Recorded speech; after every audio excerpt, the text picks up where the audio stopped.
Donc voilà, comme vous le savez, c'est important, c'est l'outil principal de la méditation. Donc ce passage, même si on l'a lu déjà de nombreuses fois, ça fait toujours du bien de se le remettre en tête pour voir les différents éléments. Alors allons-y.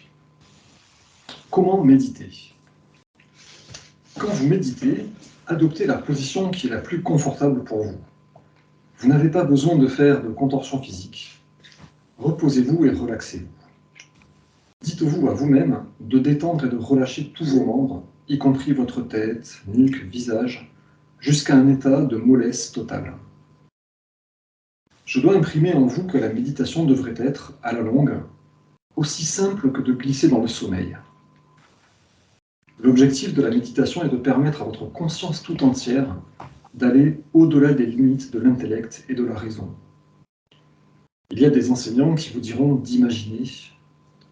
Quoi que l'on vous dise d'imaginer, vous pouvez être sûr que vous ne vous êtes pas à aller ailleurs que dans de nouveaux royaumes imaginaires de votre propre processus de pensée, de vos propres processus de pensée. Ce que cette méthode de méditation accomplira pour vous est un soulagement des pensées et du stress que les pressions de votre ego vous créent. Dans le monde de l'imaginaire, l'ego peut ou non être inactif. Est-ce qu'on ne pourrait pas dire aussi être actif, ça revient au même, non? Oui ou non? Enfin, voilà, peu ou non être actif, peu ou non être inactif, c'est un peu pareil, non? Ah bah oui. D'accord. Oui. Et donc c'est vrai que voilà, il y avait ce truc dont on avait parlé la semaine dernière sur le côté imagination. Voilà, là c'est typiquement l'imagination, on reste au niveau de nos propres pensées de l'ego. Donc ça peut être utile pour faire des travaux de sophrologie ou quoi, mais ça n'aide pas à accéder aux dimensions de conscience du divin. Oui, mais alors il est actif.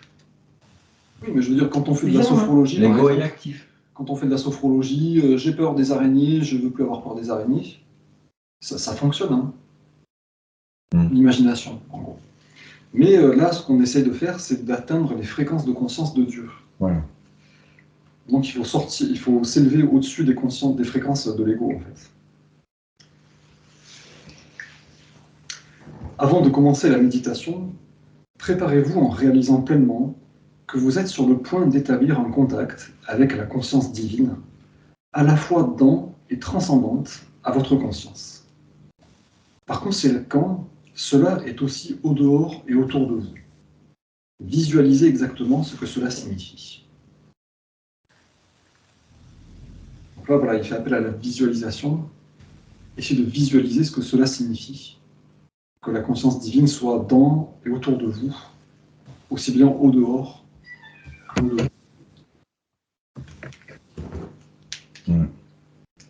Donc ça peut faire, ça peut essayer de. C'est un élément de réflexion aussi, quoi. Non, mais c'est bien, parce qu'on prend conscience que quand c'est déjà à l'intérieur, il faut s'ouvrir pour aller plus vers l'extérieur aussi.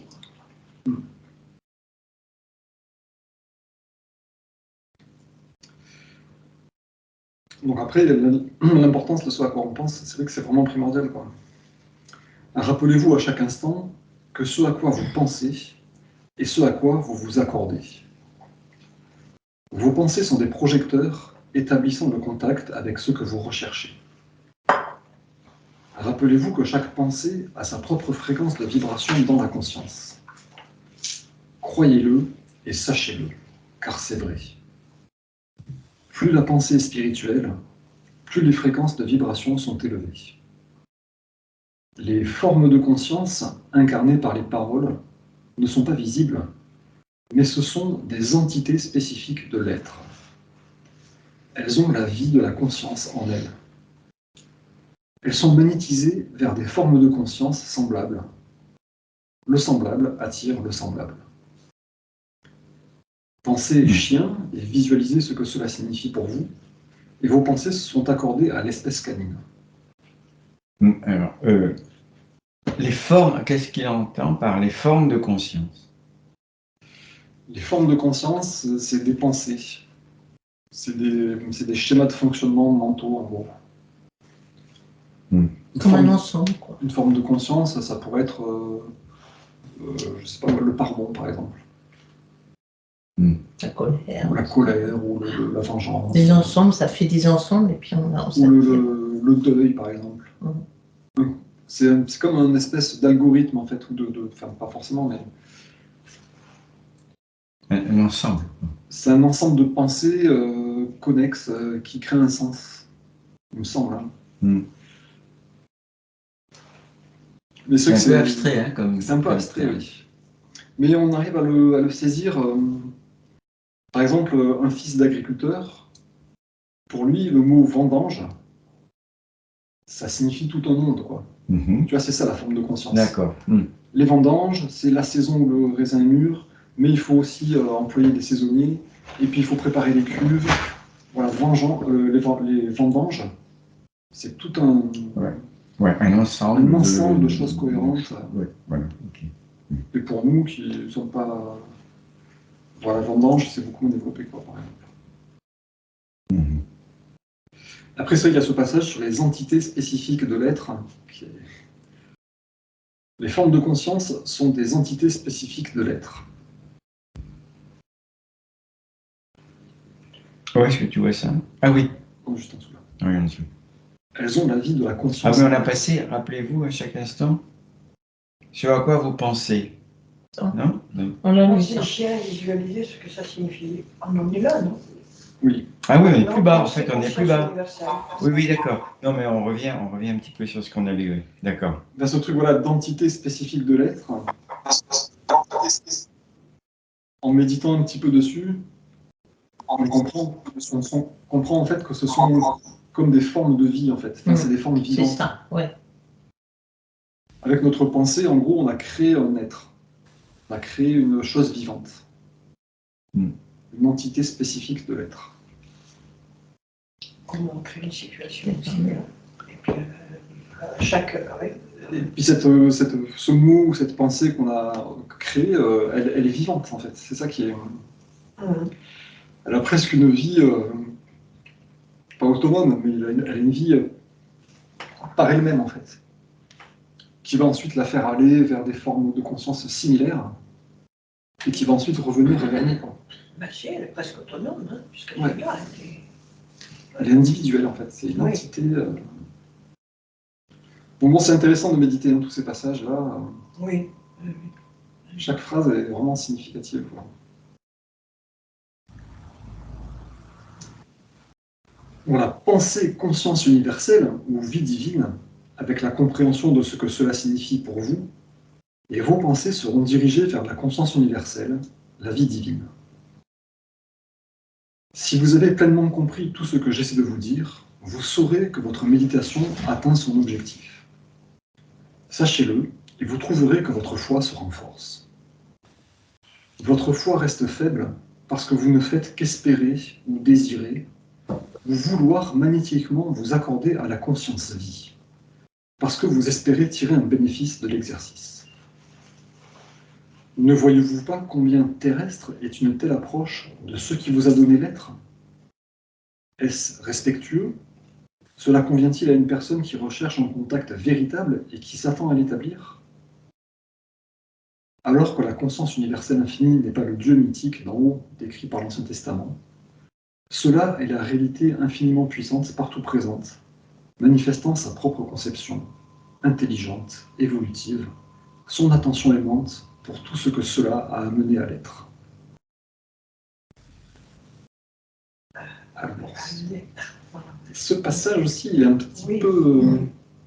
On sent qu'on se fait un peu gronder, là. Oui. Votre foi reste faible parce que vous ne faites qu'espérer, désirer, ou vouloir magnétiquement vous accorder à la conscience vie, parce que vous espérez tirer un bénéfice de l'exercice. C'est évident, hein, on dit demandez et vous recevrez. Alors on demande. Ou on demande, mais parfois on ne s'attend pas à recevoir. C'est trop beau, quoi. Et très souvent, en fait, on espère. Le doute est là. Mais on n'est pas sûr. Alors qu'en fait, demandez, vous aurez. C'est-à-dire, soyez sûr. Quand vous demandez, soyez sûr que vous avez. Voilà. Si on a demandé dans la méditation de quelque chose de juste ou quelque chose qui répond vraiment à un besoin, il n'y a pas de souci, quoi. Ça se fera. Mais espérer ne suffit pas. Là, quand même, l'accent, il est mis sur le fait que votre foi reste faible parce que vous voulez contacter Dieu afin d'obtenir un bénéfice. Manipuler, Voilà. en fait. C'est un peu... Mais La question est là, en fait. C'est comme si nous, Non, on mais- manipulait Dieu. Non, enfin, Non. manipuler, je sais pas, non, c'est peut-être pas le mot. Peut-être Enfin, le moi, terme est un- c'est, hein. c'est, Je te donne ma prière, donc tu dois m'exaucer. non. Tu dois. pas tu dois. Tu dois, non. Mais on espère être exaucé. Non, c'est plus fort qu'il faut. Oui, Mais, oui, oui. Oui, mais quelque il y a chose de beaucoup mieux, c'est cela ou quelque chose de mieux. Toi, tu sais. Donc voilà, moi, ce que je te demande, parce que c'est mon besoin, un besoin, pas... Et toi, tu sais mieux, donc voilà, je te mène ça, en fait. Ouais. Et je sais que ça sera comblé. Peut-être pas forcément comme je l'attends, mais ça sera comblé. Mais le mot espérer, et il y a sous-entendu un doute. Parce que Attendez, là, le point, en fait, c'est pas ça. C'est la Il manipulation. nous dit qu'il y a un problème.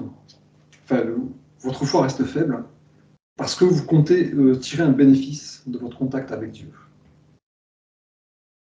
Donc ça, c'est problématique. Non. Pourquoi c'est un problème de vouloir tirer un bénéfice de notre contact avec Dieu? oui, mais, Qu'est-ce que vous en pensez oui, mais tous? quel rapport avec la faiblesse de la foi? C'est ça la question. Pourquoi il nous dit que votre foi reste faible? Parce que vous vous connectez à Dieu avec l'intention de retirer un bénéfice. Oui, mais alors, ça sous-entend que l'expérience montre que ça n'a pas marché. Comment ça? Ben, Je sais pas, mais en je sais tout cas, pas, enfin, moi, c'est comme ça que on je va comprends. demander aux gens Ouais. sur Skype, qu'est-ce que vous en pensez, vous? Est-ce que vous trouvez cette phrase problématique, normale? Moi, je peux exprimer ce que cette phrase pour moi signifie. C'est que pendant des années, j'étais dans un groupe de prière et je comprends maintenant ce que pour moi ça signifie, c'est que je l'ai quitté parce que effectivement, on prie pour attendre que ça vienne. Et en fait, c'est conditionnel. Inconsciemment, on demande pour que ça se fasse exactement comme on le souhaite. Et c'est pas comme ça que ça marche. Parce qu'on ne se pose pas la question, enfin bon, tout le reste. Enfin, moi, voilà, c'est comme ça que je le comprends. C'est que je suis contente d'avoir quitté, parce qu'en fait, c'était un ego spirituel. C'est ça, pour moi, c'est l'ego spirituel. Je sais pas. Bon, voilà, c'est comme ça ma réflexion. Mais c'est vrai qu'individuellement, oui, on ressent ça. Et c'est vrai qu'on nous a, puisque moi j'allais à l'église avant, on disait priez pour que la guerre s'arrête, Oui. priez pour les enfants qui ont faim, priez, etc. Donc Oui. on donnait chaque fois un but à la prière, un objectif. Bah oui, quand même. Ben oui, mais non, mais la prière, ça devrait être gloire à Dieu, c'est tout.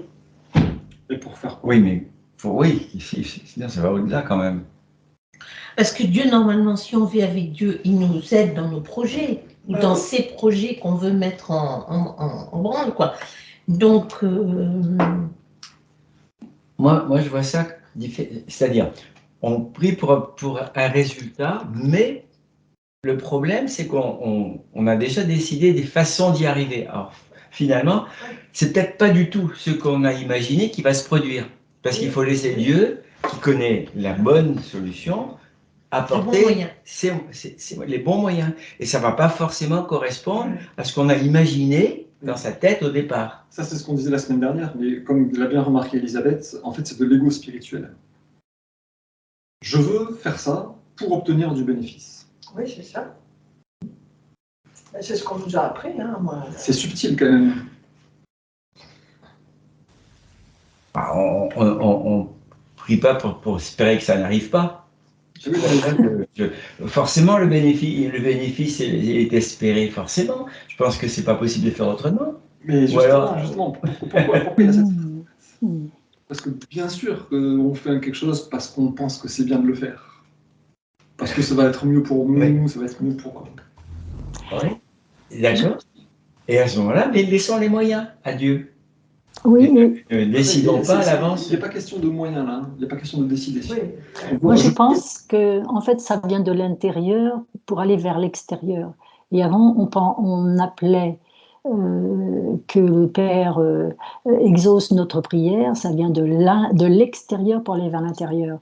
Et je pense que c'est ce travail d'instant présent qui fait que nous sommes automatiquement, quand nous sommes dans l'instant présent, dans la foi. Je le ressens comme ça. Il n'y a pas à se poser de questions, il n'y a pas à attendre, il n'y a rien. On est dans l'instant présent, on est dans la foi. Mais ça vient de l'intérieur, parce qu'il y a tout ce travail de purification de nos pensées.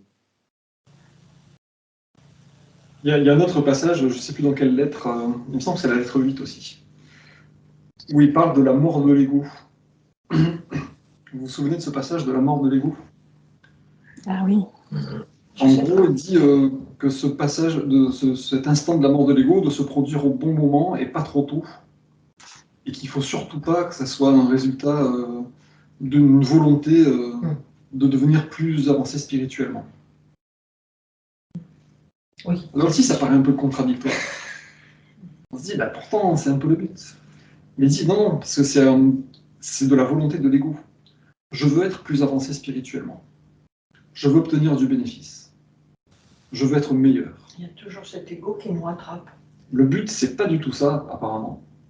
Le but, c'est de devenir un véritable être humain, c'est-à-dire de se libérer de toutes nos sales pensées de l'ego qui veulent être plus avancés, qui veulent être meilleurs, qui veulent être plus forts. Il faudrait bannir le mot vouloir. Je veux rien. Il ne faut pas vouloir magnétiquement, en tout cas. Oui. Il faut se rendre compte que se connecter à Dieu par la méditation ou par autre chose, c'est la vraie façon de vivre. Donc pour l'instant, on vit très très mal comme des dégénérés. Il faut juste dire, ben oui, je veux apprendre à vivre normalement, dans une vie plus abondante, dans le royaume des cieux. Donc c'est pas pour mon bénéfice, pour être meilleur, pour être plus fort et plus grand, c'est pour enfin vivre correctement. En fait. Moi je le comprends comme ça, vraiment, se dire, ouais, c'est pas parce que j'ai envie d'être plus fort, plus grand, c'est parce que je sais que c'est cette façon-là de fonctionner en fait. Et je devrais avoir honte de fonctionner autrement que ça. En fait, c'est comme le retour du fils prodigue, quoi, à la limite. Le fils, il dit, bon, je retourne chez mon père. Ben, en fait, nous, de la prière, c'est ça, je veux retourner chez toi. Parce que c'est là que c'est juste, quoi. C'est bon, il y a l'amour, et voilà, c'est ce que je veux vivre, tout simplement. Enfin, ce que j'aimerais vivre, on est appelé à ça. Quelque part, le père ne lui demande pas des comptes. Il ne demande pas des Il comptes. l'accueille, il est heureux. Mais le fils a décidé de revenir chez son père. Quelque part, simplement. C'est pas je veux tirer du bénéfice de l'exercice, mais je veux arrêter de faire du mal. Voilà. Et éventuellement, oui.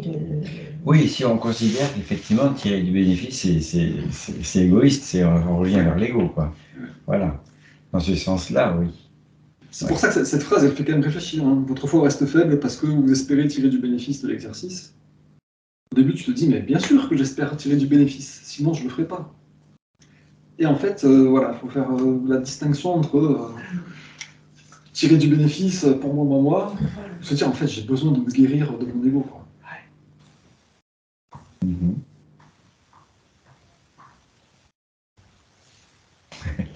Voilà, c'était pour mettre un peu le doigt là-dessus, parce que c'est vrai que ça peut paraître contradictoire.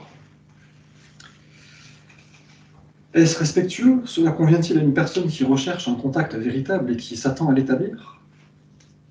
Alors que la conscience universelle infinie n'est pas le Dieu mythique d'en haut décrit par l'Ancien Testament, cela est la réalité infiniment puissante, partout présente, manifestant sa propre conception intelligente, évolutive, son attention aimante pour tout ce que cela a amené à l'être. Vous devez réaliser que c'est cela que vous allez finalement approcher, alors que vous êtes encore sur Terre. Lorsque vous accéderez aux dimensions suprêmes, après que vos émotions magnétiques aient été dissipées, non seulement dans votre esprit, mais aussi dans votre subconscient, et de votre plexus solaire. Tout d'abord, vous entrerez en contact avec la vie divine Père-Mère, qui est toujours active dans votre système tout entier et dans l'univers. Rappelez-vous que cela est en équilibre dans la dimension universelle infinie et actif dans le monde. L'activité Père fixe les buts, l'amour Mère dirige la façon dont les projets se développeront pour promouvoir le bien suprême de ce qui est en train d'être adapté, adapté, guéri ou protégé. D'innombrables personnes diront que les affirmations ci-dessus ne sont qu'imagination. Elles peuvent se moquer autant qu'elles veulent. Ceux qui parviennent à établir un contact avec la conscience vie Père-Mère, un autre nom pour la conscience vie divine, mais dénotant ses qualités doubles, ces personnes vérifieront que ce qui précède est une description précise de l'évolution spirituelle qui suit un tel contact. Pour revenir à votre méditation, tout d'abord, avant d'essayer d'entrer dans votre état méditatif, mémorisez la prière suivante, afin que ces paroles deviennent les vôtres. Lorsque vous serez devenu parfaitement détendu, commencez votre méditation avec cette prière. Dites-la lentement et visualisez la signification de chaque mot, pour vous permettre d'entrer dans la conscience du mot, et pour permettre à l'énergie de conscience du mot d'entrer dans votre moi le plus profond.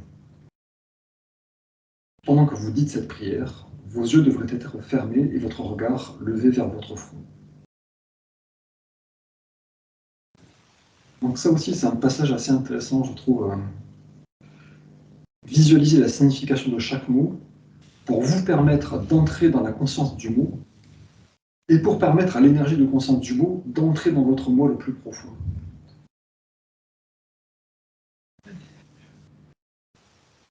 On retrouve un petit peu... Une sorte de graduation pour y arriver, quoi. On retrouve un petit peu le concept de Dieu en moi et autour de moi. Moi, je me faisais cette réflexion un peu idiote. Je me disais, si Dieu est autour de moi et si Dieu est en moi, quand Dieu est en moi, en fait, je suis autour de lui. Moi, je dirais tu es Dieu. Non, mais je veux dire, si Dieu est en moi, Oui. je suis autour de Dieu qui est en moi, en fait. Oui. Et Dieu est autour de moi, à l'extérieur de moi. Enfin, Et tu es Dieu. oui, mais tu vois ce que je veux dire? Dieu est autour de moi, donc je suis en lui. Oui. Dieu est en moi, donc je suis autour de lui. Oui, c'est pour ça. Il y a une espèce de double inclusion. Oui. Et là, c'est un petit peu pareil avec le fait de visualiser la signification du mot. Ça permet à notre conscience, à nous-mêmes, d'entrer dans la conscience du mot. Oui. Et ça permet à l'énergie de conscience du mot de rentrer en nous. Donc nous rentrons dans la conscience du mot et l'énergie de conscience du mot rentre en nous. Il y a une espèce aussi de double inclusion. Oui. Donc c'est intéressant de méditer aussi sur ce genre de choses, quoi. C'est très subtil. Ah oui. Mais disons, on rentre dans la conscience du mot, comme si on rentrait dans un univers ou une maison. Et puis l'énergie du mot vient nous habiter, en fait. Donc quand on dit par exemple, voilà, vie Père-Mère, tu es ma vie, visualisez, tu es ma vie, mais tu es la vie de chaque chose qui existe. Tu es la vie inhérente à chaque chose. Je dirais presque qu'on est fondu dans cette déité. Et aussi, tu es ma vie. On est tout, quoi. Si on est un dans le tout, on est... Ouais, tout ce que je fais, c'est toi qui Il l'alimente. n'y a pas de frontières, il n'y a pas de limite. Ouais. Donc c'est bien de méditer là-dessus. Ouais. Prendre chaque petite phrase comme ça. Ouais. Ça fait augmenter la compréhension, quoi, en gros.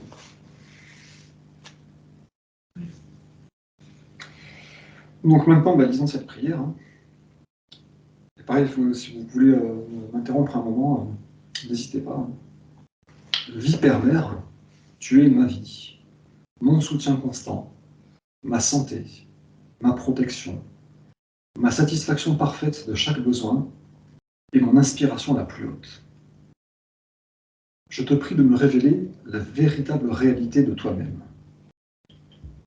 Je sais que c'est ta volonté que je sois pleinement illuminé, afin que je puisse mieux recevoir la perception de ta présence en moi et autour de moi. Je crois et je sais que c'est possible. Je crois que tu me protèges et que tu me maintiens dans l'amour parfait. Je sais que mon but final est de t'exprimer. En te parlant, je sais que tu es parfaitement réceptive à moi, car tu es l'intelligence aimante universelle qui a si merveilleusement conçu ce monde et qui l'a amené à la forme visible. Je sais qu'en te demandant de me parler, je projette un faisceau de lumière de conscience dans ta conscience divine, et que lorsque j'écouterai, tu pénétreras ma conscience humaine et tu te rapprocheras toujours plus de mon esprit et de mon cœur de plus en plus réceptifs.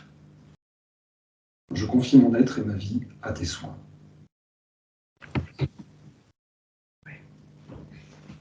Tes soins Alors en fait, cette prière est à dire au début de méditation. Je crois que j'ai dit quelque chose. C'est pour vraiment bien communiquer, entrer en communication profonde.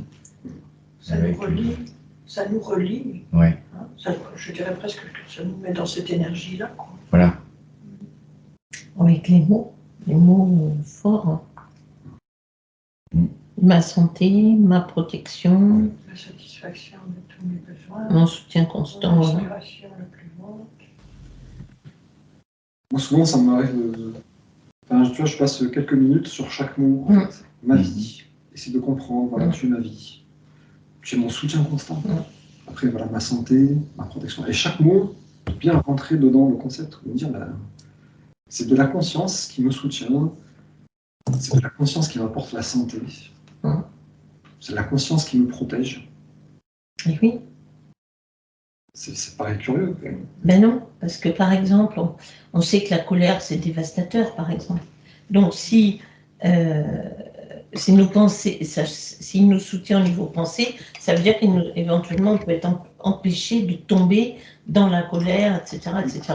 Et donc on garde la santé automatiquement. Parce que plus on est vers la paix, vers l'amour, vers la joie et tout ça, et ben plus on sait bien, hein, l'immunité, tout ça, ça... Donc c'est logique finalement. Mais c'est bien de le sentir. Ouais. En fait, c'est ma conscience qui m'apporte tout. Et c'est la conscience du Père qui va m'apporter la protection en m'empêchant de penser de la colère. Et aide à remonter, hein, parce que moi j'étais tombée quand même assez bas. Et là franchement, j'ai repris la pratique et vraiment maintenant, une joie intérieure qui n'a pas de motif, mais alors ça y va. Quoi. C'est vrai que ça nourrit, on est nourri de l'intérieur. Hein. Ouais. Et voilà, ça fixe bien l'intention de la méditation. On peut méditer dans la rue, moi en marchant. Oui, tout le temps. En marchant, je suis là, j'en écoute. Enfin, voilà. Je récite ça. Il y a plein de méditations différentes. Là, la méditation, c'est vraiment fusionner avec la conscience divine pour qu'elle nous apporte toutes ces merveilleuses choses. Et à la fin, donc, je confie mon être et ma vie à tes soins. Je renonce à ma volonté propre. Oui. Et je te demande de m'inspirer, de me guider, comme un enfant, quoi. Je m'en remets à tes soins. Au tout début, tu es mon soutien constant, ma santé, ma protection, ma satisfaction parfaite de chaque besoin. Là, on décrit en fait les fonctions de l'ego, essentielles fonctions de l'ego. Et en fait, on comprend que ce n'est pas l'ego, c'est la vie père-mère qui est derrière tout ça. C'est-à-dire qu'à ce stade, on doit être beaucoup plus libre de l'ego parce qu'on confie et on vit avec la vie divine pour ces fonctions-là de notre survie. Donc, on n'est pas si fortement dépendant de l'ego qu'on était avant de savoir tout ça et avant de vivre le contact avec la vie père-mère. Ouais. C'est ça ce qui m'a paru intéressant aussi, que j'ai lu X fois comme vous la prière et d'un coup, c'est un constat de notre libération de dépendance de l'ego, quelque part. Merci. Oui, et puis de la matière, c'est-à-dire mon soutien constant, c'est pas mon compte en banque, ma santé, c'est pas les pilules que je mange de vitamines. C'est reconnaître que c'est Dieu qui nous apporte tout et c'est pas nos choses de l'ego, quoi. En fait, c'est donner le volant Mm. à notre cher Père plutôt qu'à notre ego. On répète en disant, c'est à toi que je confie le volant. Et c'est toi qui satisfais mes besoins, Et c'est toi qui me soutiens. C'est pas ma femme, mon mari, mon compte en banque. Ah, c'est très juste, ouais. La seule réalité, comme on dit. Voilà. Oui.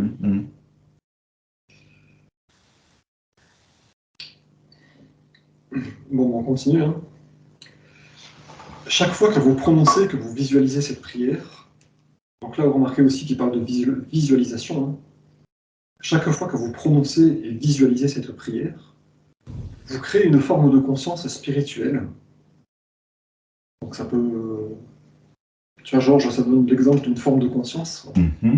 En prononçant et en visualisant cette prière, on crée une forme de conscience spirituelle qui deviendra plus forte et toujours plus élevée en fréquence de vibration, alors que la vraie signification de la prière s'approfondit dans votre esprit et dans votre cœur, et que vos perceptions s'élèvent.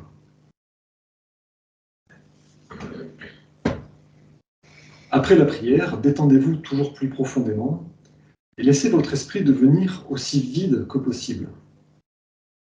Si des pensées font intrusion, récitez doucement à vous-même « vie divine » ou « vie père-mère » et tranquillisez à nouveau votre esprit. Après de nombreux mois de méditation sincère, vous pourriez arriver à sentir votre corps sursauter soudainement, comme une personne entrant dans le sommeil qui se réveille soudainement. Si cela arrive, soyez reconnaissant car votre conscience est en train de pénétrer les barrières de vos forces de conscience créées auparavant, qui encapsulent votre âme.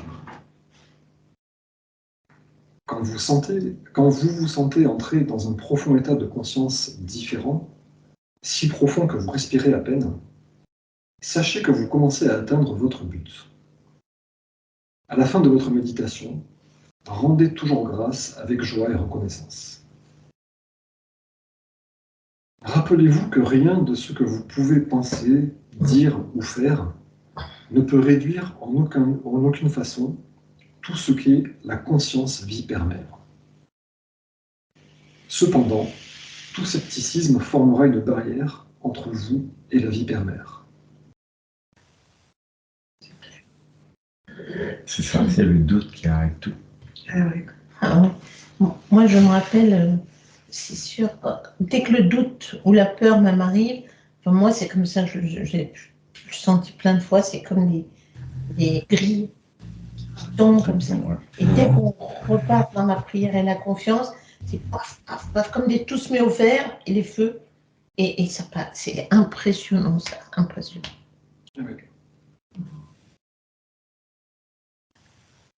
Ouais, il y a un côté d'auto-sabotage qu'il faut surmonter. Ouais. Tout est là. Tout est là.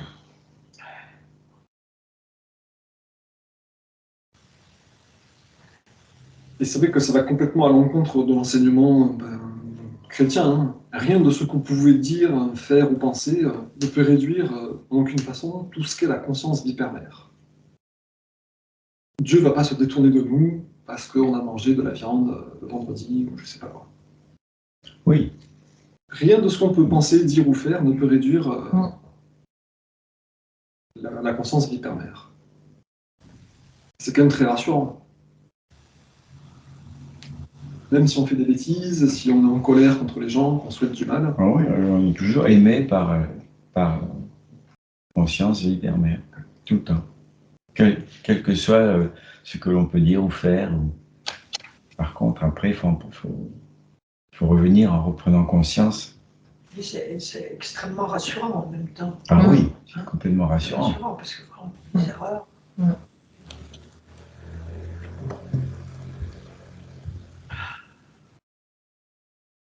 Non, c'est en contradiction complète avec ce qu'enseigne la religion catholique ou juive à l'époque, qui disait Dieu punit, Jéhovah punit, enfin, etc.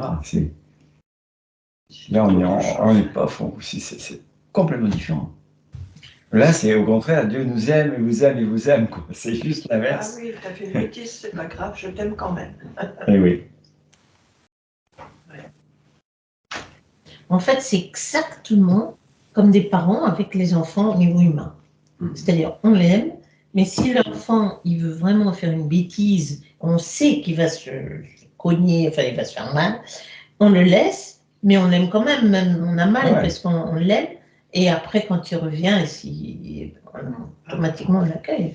Mais bon, parfois difficile, hein, de laisser faire des bêtises. Et nous, on en fait. Surtout si on a peur qu'il se fasse mal. Qu'il se fasse mal. Et oui, mais... ça, donc là... L'amour humain est une pâle copie de l'amour divin. Oui. Parce que pour le parent humain, ben, on souffre pour notre enfant, oui. Puis c'est difficile. Oui.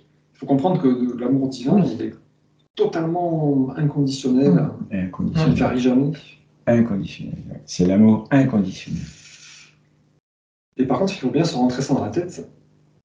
C'est impossible de réduire l'afflux du divin avec ce qu'on pense, qu'on dit ou qu'on fait. Mais par contre, le seul truc qui peut faire une barrière, c'est le scepticisme. On se coupe. On se coupe de la vie divine. C'est pour ça qu'on a besoin de la méditation et qu'on a besoin d'aide pour surmonter ça, quoi. En constatant après dans la vie que ça marche. Hein. Effectivement, quand on fait appel au divin, ah bah ouais, je suis plus patient, j'arrive à parler de meilleure façon, à me faire mieux comprendre, à faire preuve de plus d'amour. Je vois que ça marche et je vois que je peux pas y arriver tout seul en fait. Et de pratiquer ce truc-là, c'est censé nous aider à surmonter le scepticisme, justement.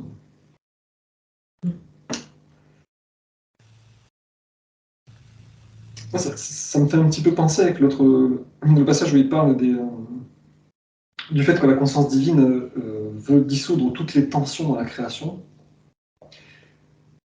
Du coup, là où il y a le besoin, il y aura l'afflux de satisfaction. Et là où il y a l'impression d'échec, il va y avoir des défis qui vont pousser à la réussite, en gros, et au dépassement de soi. Ah, ben ça me fait plaisir. Je ne sais pas si vous vous souvenez de ce passage-là. C'était où, ça? C'est dans la lettre 4, je crois. Ou peut-être dans la lettre 3. Là où il y a des défis, là où il y a un sentiment d'échec, enfin, il y a une énumération. Oui. Là où il y a la tristesse, il y aura le réconfort. Là où il y a le manque, il y aura la satisfaction des besoins. Et le dernier truc, c'est là où il y a un sentiment d'échec, vont survenir des défis qui vont pousser en gros au dépassement de soi et à la réussite.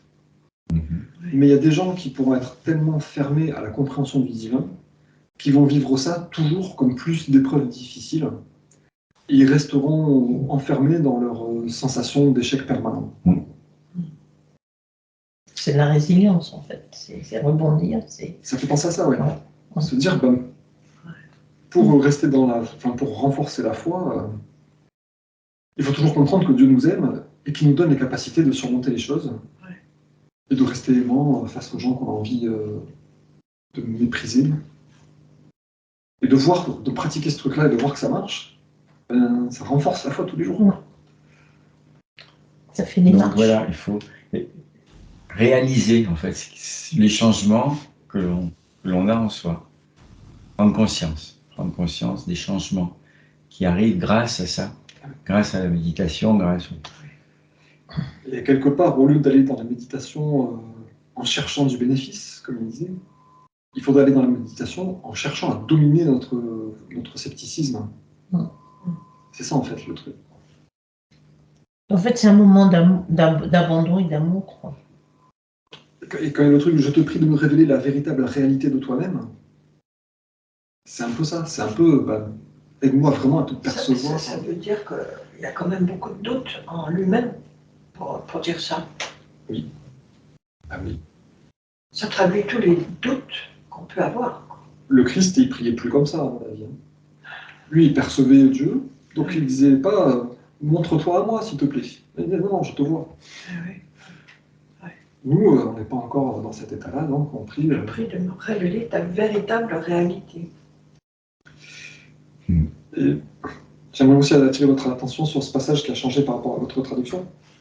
Je sais que c'est ta volonté que je sois pleinement illuminé, afin que je puisse mieux recevoir la perception de ta présence en moi et autour de moi. Donc on dit en gros à Dieu, je sais que c'est ta volonté que je sois illuminé pleinement, et que je sois pleinement illuminé afin que je puisse mieux recevoir la perception de ta présence. Donc je me disais, en faisant ce truc-là, je me disais, avant, il y avait avant que je puisse mieux percevoir ta présence. C'est pas que je... La différence, alors la première phrase c'était afin que je puisse mieux percevoir ta présence. Et maintenant, c'est recevoir la perception de ta présence. En gros, je me disais, quand on prie comme ça, illumine-moi pour que je puisse mieux recevoir la perception de ta présence, ça me faisait penser à des plaques de photos plus ou moins sensibles. Une plaque pas très sensible, il faut beaucoup de lumière pour faire une photo. Dès que c'est un peu sombre, on ne prend plus de photos. Donc elle n'est pas assez réceptive en fait à la perception. Donc nous, on a besoin de devenir plus lumineux pour pouvoir recevoir cette perception, devenir plus sensible à la présence de Dieu, qui est subtile pour nous. Mais c'est pas qu'on peut le percevoir directement, c'est qu'il faut que nous-mêmes on s'élève à des niveaux de sensibilité suffisants pour qu'on puisse le percevoir. Il y a une différence. Enfin, oui. Ça remet un coup dans il y a un cran d'écart. Ça remet un coup dans l'humilité, en fait. Actuellement, je suis trop grossier pour pouvoir percevoir Dieu. Donc il faut que je m'illumine, il faut que Dieu m'illumine progressivement pour que je devienne réceptif à sa présence.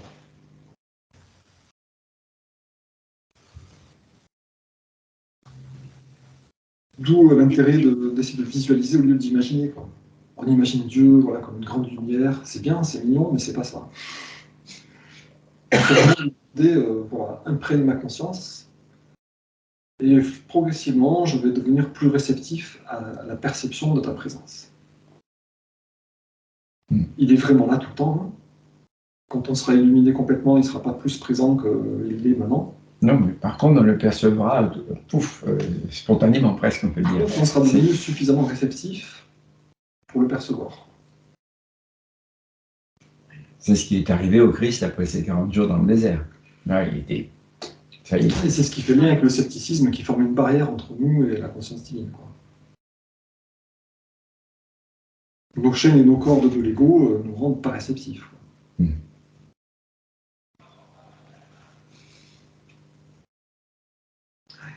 Du coup, on demande à Dieu de nous illuminer pour qu'on puisse le percevoir.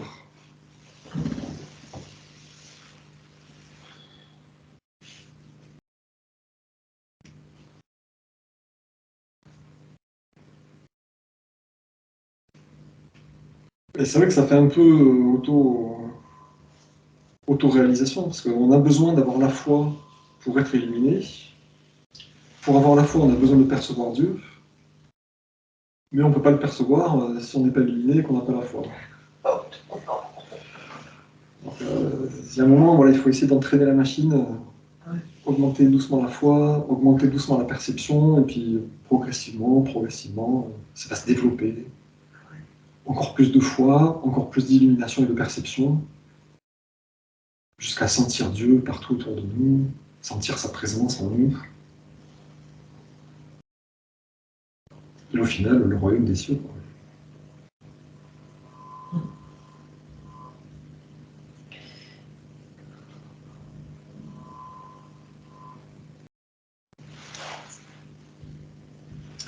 Voilà. Je pense que c'est vraiment important là, de relire plusieurs fois ce passage, hein, parce qu'il y a vraiment toute la méthode. Détendez-vous jusqu'à un état de mollesse totale. Récitez cette prière en façon qu'elle devienne vôtre, vos propres mots, votre propre compréhension. Qu'elle vous habite totalement. Quoi. Oui. Et ensuite, videz totalement votre esprit. N'ayez plus d'intention, n'ayez plus de pensée. Ça, c'est le plus difficile parce que. Et si jamais, voilà, il y a forcément des pensées qui font intrusion, récitez doucement vie permère ou vie divine, juste pour occuper le petit singe de la Voilà. tête, quoi. Vie permère. Vie permère. Et laissez l'imprégnation se faire, quoi. Et au fur et à mesure, voilà, la conscience va s'élever tout doucement pour percevoir finalement. Parce que ça revient vite, hein, les pensées. Toujours. C'est dur de ne pas penser. Ah oui, ça revient vite. Hein. Eh oui. Alors chaque fois, c'est pof. Donc là, voilà, il y a vraiment la méthode toute simple. Hein. Et pensez aussi à maintenir le regard levé vers le milieu du front. Ah oui, alors là, c'est le troisième œil, Oui. c'est le chakra frontal. Il ne parle pas du coronal, d'ailleurs. Oui. C'est le chakra frontal. Ben, c'est la pensée, en fait. Oui. Hein? Mm. Donc voilà, mode d'emploi sympathique. Ouais. Oui, je voudrais demander, excusez-moi, il a reparlé aussi dans le message d'octobre 2014 de la méditation. Voilà, et je voulais savoir si il y avait une différence entre ce qu'il est dit dans la lettre 8, et, enfin bon, on le sait, on le lit, mais voilà, c'est un plus, la méditation 2014. Ben, est-ce que tu as trouvé une différence Bah, disons qu'il n'utilise pas les mêmes mots et il va droit au but, j'ai l'impression, quand il dit de se remplir de la conscience divine en soi. Et il parle aussi du monde à l'extérieur. Donc voilà, il y a des choses qui sont, c'est-à-dire que ça en soi, mais c'est aussi à l'extérieur. Il parle du monde, comment on voudrait que ce monde soit. Mm. Ben, c'est une autre façon d'exprimer la même chose. Hein. Ouais. Quand il dit dans le message de 2014, qu'est-ce que j'entends par méditation? J'entends une vidange d'être responsable de vos propres vies.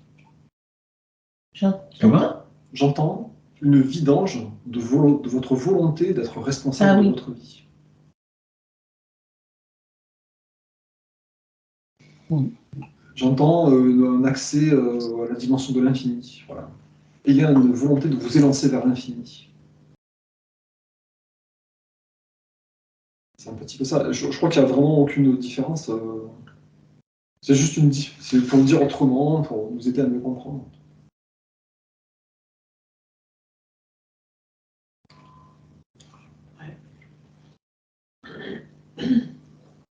Mais c'est vrai que c'est intéressant de faire justement des comparaisons entre ces deux, enfin, entre plusieurs passages où ça parle de la même chose, mais c'est pas exactement pareil. Hein.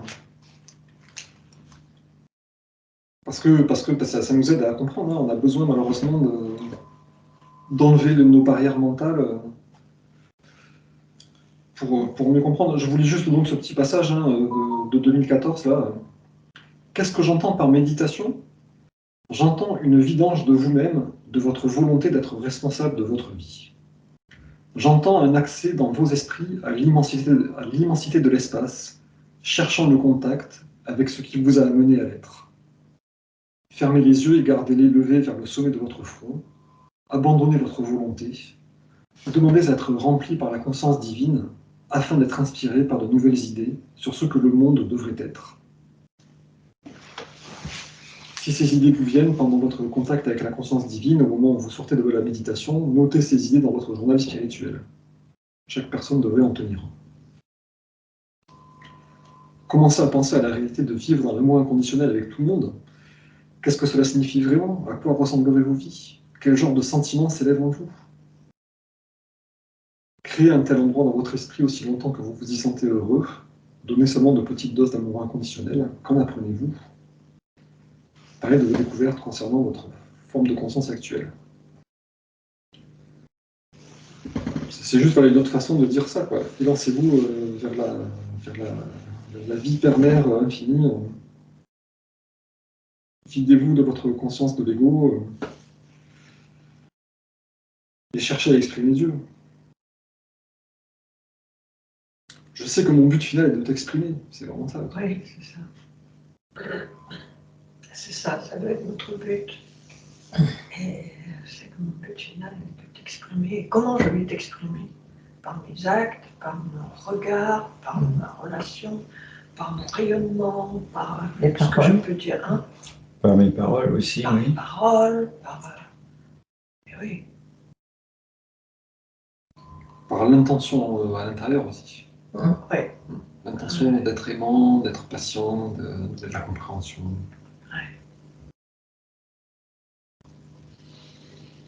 oui. Rayonner l'énergie de conscience qui donne la vie, comme il dit justement dans la lettre 4. C'est fort ça. Rayonner l'amour, l'intelligence. Et ben voilà. Peut-être plus qu'un. Mhm.